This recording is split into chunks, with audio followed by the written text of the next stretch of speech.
All right, hey, I am the Dable, and welcome to the Twitter Files Rundown. I've been up a while, so I'm going to try to go through this quickly and, for everybody's benefit, just condense it down into the most simple terms possible. Um, the basics of this whole thing is this guy Matt Taibbi. I don't know how to say his name, to be honest.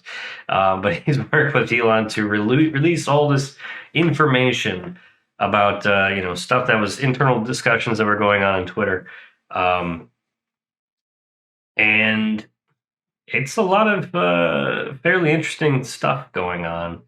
The main thrust of it, just to give you the preface up front, is basically pointing out why this platform should not be moderated to the point that it was. It's really one of the best arguments for why Twitter should not be so heavily moderated, and the same with YouTube. And just kind of the end point up front, bottom line up front, is there's a huge bias in a lot of tech companies, pretty much all of them, honestly. They all kind of bias the same way, interestingly enough. And we'll kind of see that as we go. If you didn't already know that there's a lot of bias in these companies, I, I mean, you haven't had your eyes open. I didn't. I knew there was a bias without really having to think about it too much. But when I started to look at it, I was like, wow, there's a huge bias here. And I realized there's people that are going to want to not believe that because it goes against their, presupposed position. But it's just what it is. I don't know if that's even a word, by the way, presupposed position, but I think it is. But it goes against what they believe, and it's really hard to change what people already believe. When it's a thing that they believe fully and wholeheartedly, it's going to be really hard to get them to believe something different. So if you're that way, sorry, there's going to be some cognitive dissonance that's going to hurt. But I mean, hey, stick with it if you can. Maybe you'll learn something, and maybe your hearts and mind will be changed. I don't know, probably not. Who am I? But anyway, going through this, basically, what he's saying in the first several posts here, which is really annoying that they do this on Twitter because you have to do I did like 30 of these. But I mean, I understand why they're trying to get traffic to Twitter, which this does it. But basically, what they're saying here is that in their early conception, Twitter they had an idea, a plan to basically, everyone gets to talk, everyone gets to have their platform, you get to share ideas, no barriers, culturally, physically, no borders, everybody able to talk on one place, say what you want, and there's nothing stopping it. That did not continue for long, as it turns out. Over time, Twitter staff executives began to find more and more uses for the tools that they had with Twitter, and outsiders began petitioning the company to manipulate their speech. First a little, then more often, then constantly. And we'll see, in 2020, connected actors requesting deleted tweets or requesting tweets be deleted and people to be banned were basically common. So we'd see like this here from it's redacted, so I don't know who it is, but you would get somebody saying more stuff to review from the Biden team, and then people would go through, and then they would say they handled them. That was it. It was kind of like, okay, that's weird, and it would be celebrities even would be getting banned, particularly high profile people, because they didn't want them to see what they were saying, which is pretty bad. And now you would think like, okay, both parties are doing this, right? It shouldn't be that. It kind of balances out. Both parties do it. But then we start to look at where's the money? That's the real way to figure things out, is where is the money? Where's it coming from? Where's it going? And when you look at the contributions by party, this graph here, this little, not really graph, but chart, I guess, sheet, you'll see that over the years, 2018 and 2022, of total donations, 2020 in particular was obviously a high donation year with all of the um, with the election.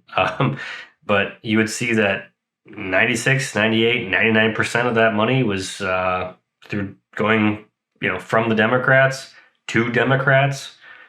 That's pretty significant. That really shows you a huge bias, really. I mean, if you're getting paid mostly like 99.9% of it, basically, or 99% or more by the Democrats, guess where most of your attention is going to go?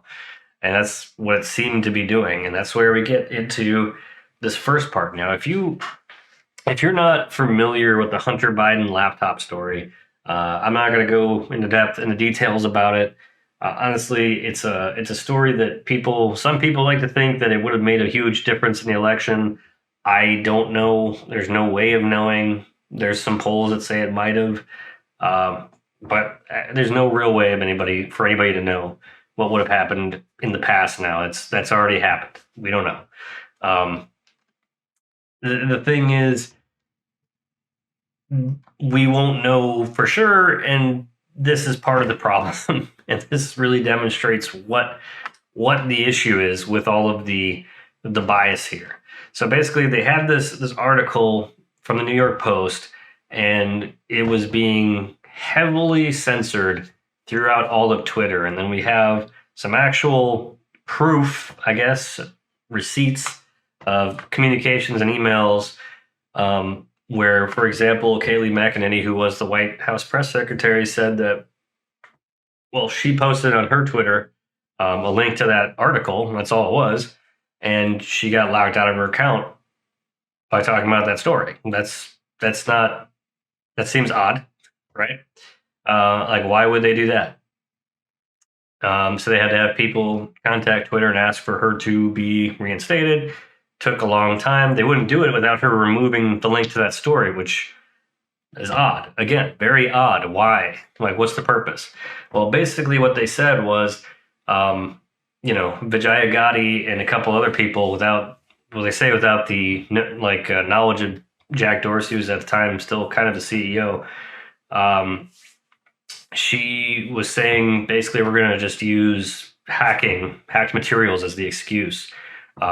And interestingly, they not only used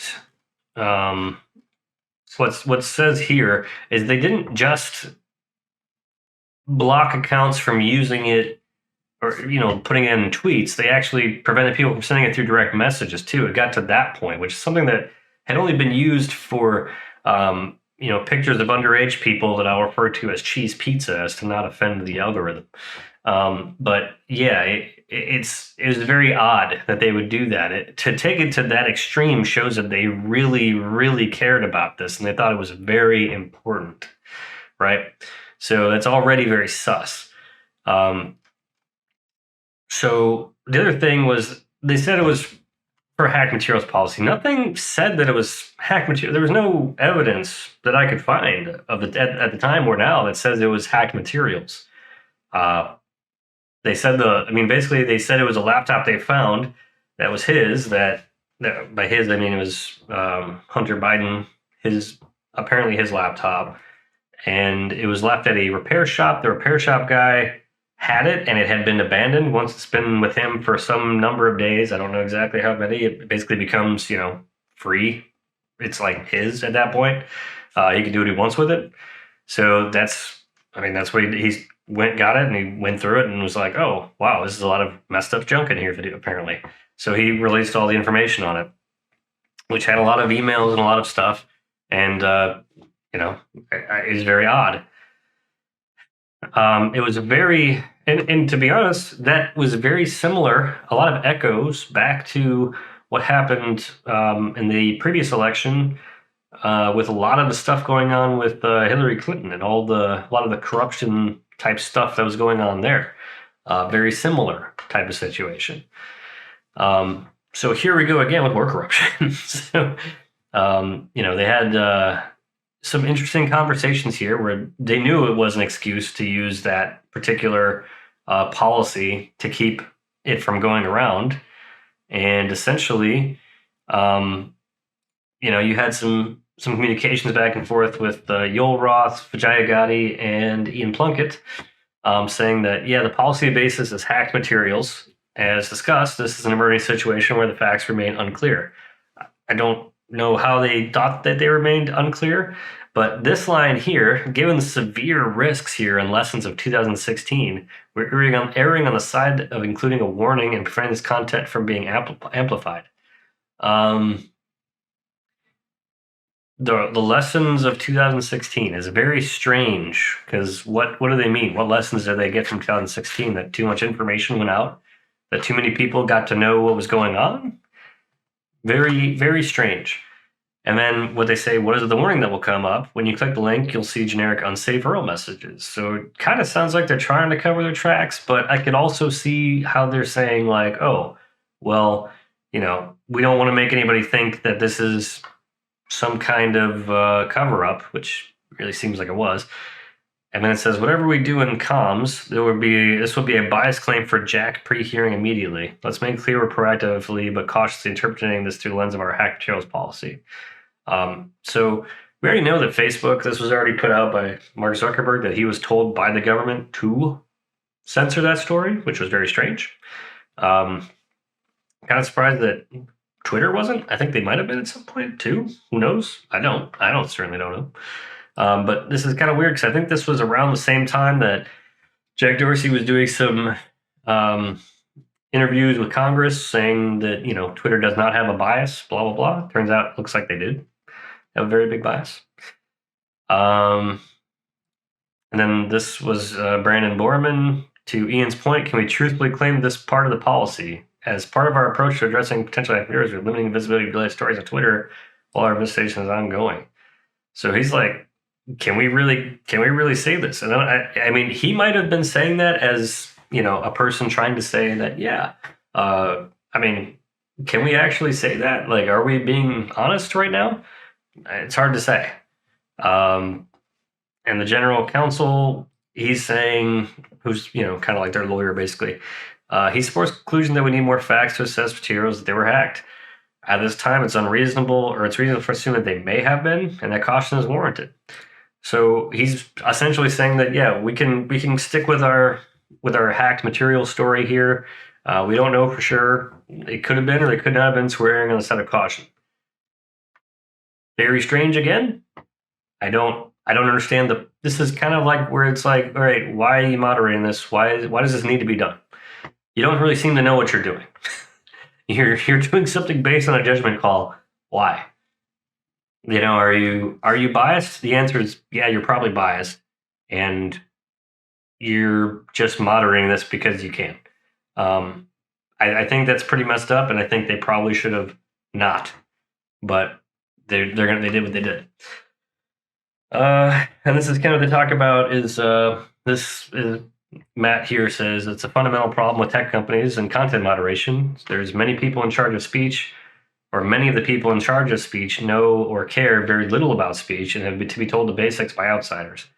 So, and he goes on, so this is like somebody from a Democratic congressman, Ro Khanna, reaches out to Gotti to gently suggest she hop on their phone and talk about the backlash with regard to the speech, with regard to, stopping the speech from happening. And Gotti says back that, yeah, we'll talk on the phone, and I have a team in D.C., which is, again, really strange to me. Why do they have a team in D.C.? Why do they need a team in D.C.?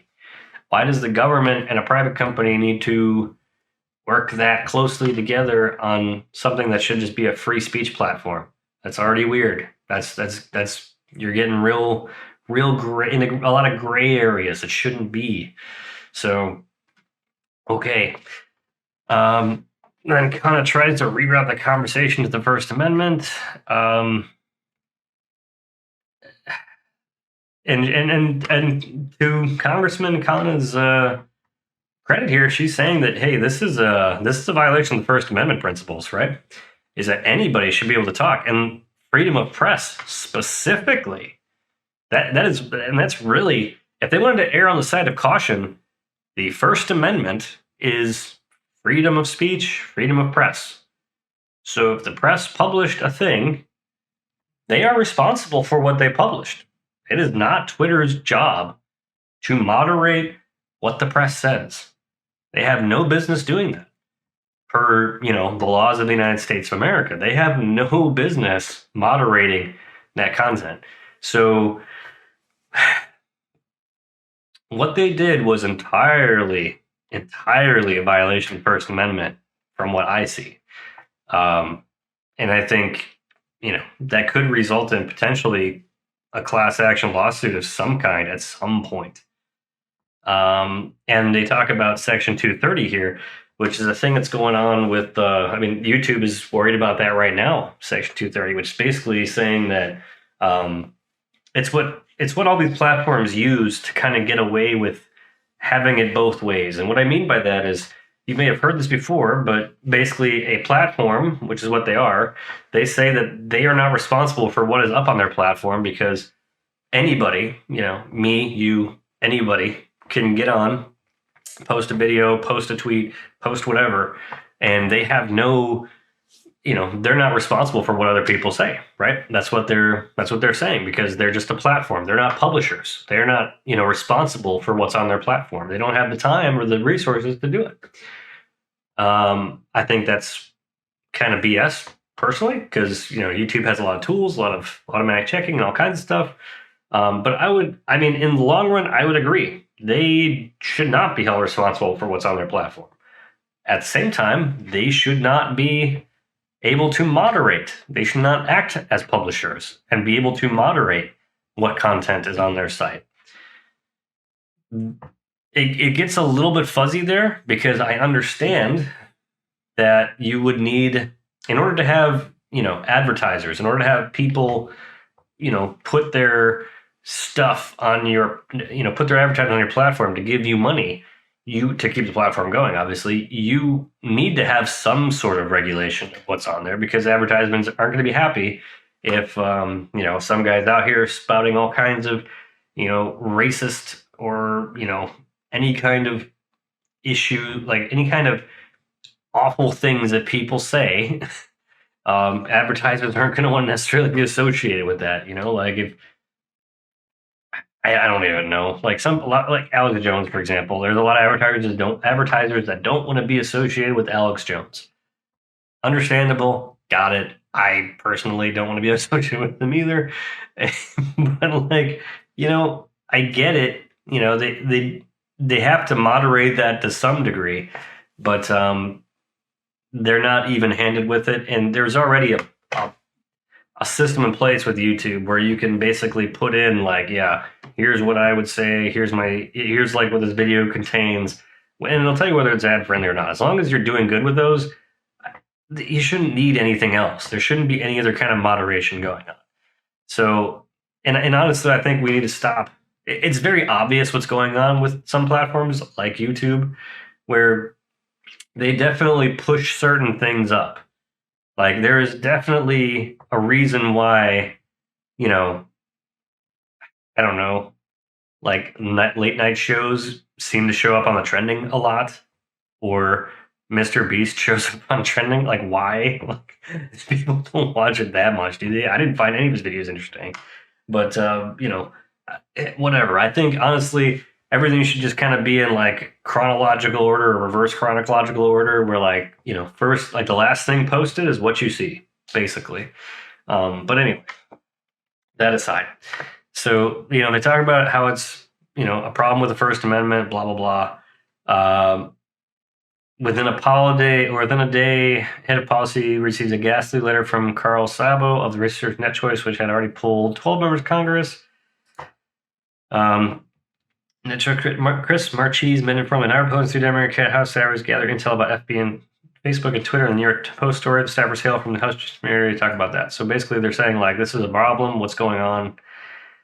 And NetChoice let Twitter know about a bloodbath awaits on upcoming Hill hearings, with members saying it's a tipping point. Plain tech has grown so big they can't even regulate themselves, so government may need to intervene.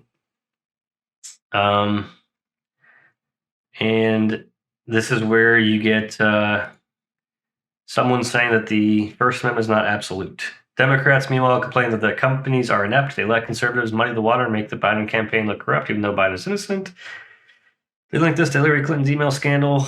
As I said earlier, I'm on social media is doing the same thing. It doesn't moderate enough harmful content. So if both sides are saying that it's not being moderated well, that's a good thing. If both sides are saying that, you're not doing a enough job of censoring the other people, good. You shouldn't be doing any job of censoring anybody. Like it just shouldn't be happening. The only time you should do that specifically is when somebody is making a credible threat against someone else, which means they are saying they're going to do something, who it's against, and what there's a when they're going to do it, basically. And honestly, I don't even think at that point it should be a thing, because if you're that concerned, you should be calling the police. Like that's what they're there for, right? So this is really weird. Twitter trying to play police is just not right. It's not what their job is. And again, it goes back to are you a publisher or are you a platform? Are you responsible or are you not responsible? So anyway, and that's basically it. I mean, it's not anything super crazy about what's going on. People would say that the First Amendment is an absolute. They don't understand what the First Amendment is. It is absolute. It is 100% absolute. It's absolute for a reason. And that reason is because that, what you find to be hate speech could be different from what anybody else finds to be hate speech. When you tell somebody that their speech is not as important than yours, you're blocking their free speech. You're blocking a free exchange of ideas. We should be adult enough, grown up enough, strong enough in character and, morality to look at both sides of an argument and allow ourselves to decide what we agree with more. The current situation is that a lot of times things are being elevated, ideas are being elevated that aren't necessarily good, and they are not sound ideas. They are being pushed merely because they are what someone specifically believes and what they want. And I could come up and I could say a bunch of them, but I'll keep those to myself because I wouldn't want to be canceled. But yeah, I mean the end result here is it's pretty damning as far as what some of this is saying as to what they did as being wrong. And it's a very, very clear reason why Elon Musk taking over Twitter is a good thing, because he's going to, well, hopefully, it remains to be seen, honestly, but if he's going to allow anybody to say what they want to say, and he's not going to try to skew things either direction, that's all that he needs to do. That's all that should be happening. There should be no moderation, no decisions made on whether something is bad for any political party or anybody else. It's entirely on the people to do what they want to do. And that's it. It's a platform. You can put what you want on there. There's going to be consequences to what you say. Absolutely. I think Kanye West, for example, pretty good consequences happening for all the messed up things that he's been saying. It's a good example. He should be allowed to say. I don't like that he was blocked, honestly, because I think all of the stuff that he was saying, you get to see who he is, right? You get to understand what the guy's about. And if you don't get to see what he's about, you're going to assume that, oh, it's not as bad as they say. No, it's as bad as people say. And you should allow him to talk so that people can see. And you should see all the people that agree with him. And you should be like, oh, that person agrees. That person's crazy, right? You need to be able to see all this stuff. And yeah, other people might see it and they may agree with that person. And that's just the risk that you live with. You're going to have the risk of people agree with bad ideas. That's unfortunate. But hey, the majority is going to come up with, this is what we believe. And the vast majority of people, for example, I don't see a lot of people defending Kanye West, honestly. I don't see a lot of people going, oh, yeah, we should definitely we should definitely agree that who he said was a good person was actually a good person. He had something to offer. No, that's I don't see a lot of people agreeing with that concept. I can't even. It's ridiculous how I can't even talk about things, frankly. But that's for another platform, I guess. But yeah, I guess that's pretty much it. That's the meat of it. Anyway, I'd like to know what you think about all this. Maybe you think I'm wrong, so put that in the comments. Let me know. If you're new to the channel, thanks for stopping by and watching. Appreciate it. Hey, why not like and comment and subscribe and do all those cool things, because those help me out a lot. But thanks for watching. I'll see you in the next one. Until then, try not to die.